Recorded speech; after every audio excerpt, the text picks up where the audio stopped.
My name is Sheryl, and I go by Pat Meyer, and I was an LNC in my reserve part of my career, and I was an AZ, Aviation Maintenance Administration man, in my active duty part.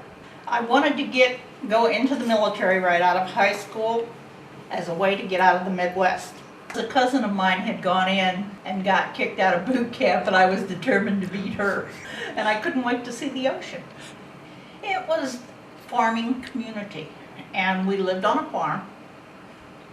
Lots of chores to do all the time. My father did not ever allow us to drive the tractor because it wasn't his farm and it wasn't his equipment. But we had to help slop the hogs. We had a huge garden that we always took care of in the summertime, and helped my mother can fruits and vegetables from the garden, that sort of thing. It was a very circumscribed lifestyle, and circumscribed in that most people that I have talked to have had like 200 or more people in their graduating class. I had 40 people that I went to school with from kindergarten through 12th grade. Oh, we all knew which buttons to push. It was Sioux Rapids Community High School, well, Sioux Rapids Community School, because it was everything from elementary through senior high school, and it was in Sioux Rapids, Iowa. My father refused to sign for me because I wasn't 18 years, I was only 17 when I graduated from high school, but at that time, girls had to be 21 or daddy had to sign. My mother was not allowed to sign for me. So daddy says, no, you're going to business school first. And I says, who's paying for it? And he says, you are, you've been working. Okay, fine. I went to business school, finished my job there, my course of training, qualified me to be a key punch operator. Got a job, went to work, bored out of my mind in 6 months.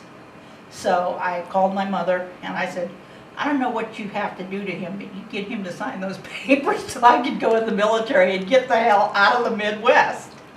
So she got him to sign them.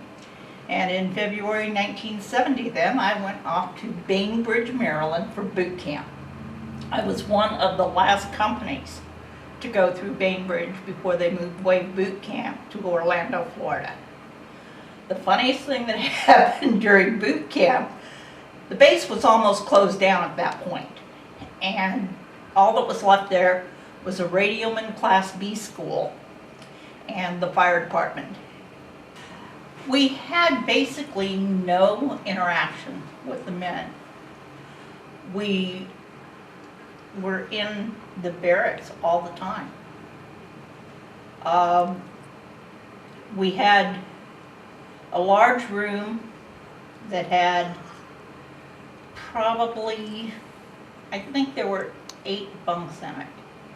And they had little pods like that throughout. And at that time, girdles were required. Girdles and stockings with garters.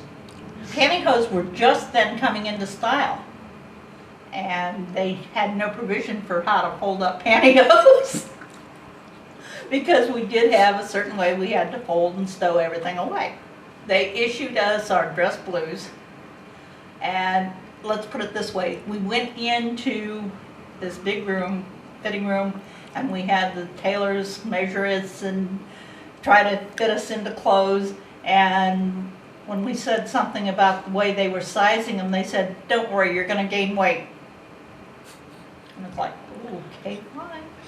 So they weren't necessarily the best fitting clothes, but we had a working uniform, which is a pair of cotton slacks and a chambray shirt.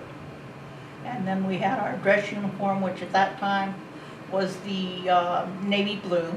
It was actually navy blue, not black. Suit, jacket and skirt, white shirts, ties that we had to tie ourselves, the bucket hat, and summer uniform was the blue and white seersucker stripe. That was my actual favorite uniform because it fit better than anything else and it looked really sharp. Basically, that they figured all of us would go on to be YNs At that time, we did PT. We did some marching on the drill field, but not that much. We didn't have to run. We didn't have any of that to do. We just had to learn how to swim. We had to swim the length of the pool and back. Didn't matter what stroke we used as long as we could do it. They just wanted to make sure we could get along in water. It was a lot of reading and a lot of studying of policies, procedures, the forms that we would be encountering. And basically, it was more or less just teaching you the administrative side of the Navy. Just filling out forms and filing them and where to look up the things that you needed to know, that sort of thing. I didn't know what else I really wanted to do at that time, so it didn't really bother me. I had the best duty in boot camp. I was the most popular person because I was the male petty officer. We had one field trip in our dress blues. We went to Lancaster, Pennsylvania to the Amish community because they wanted to see how we acted dressed up out in public. You had to be a lady at all times. You did not cuss, you did not chew gum, you did not do any of those sorts of things. So the guys in the radioman school and the firemen decided it'd be fun to pull fire drills on us. At the time they knew we would be getting showers ready to go to bed. So, and this is February and March in Bainbridge. It was cold that year.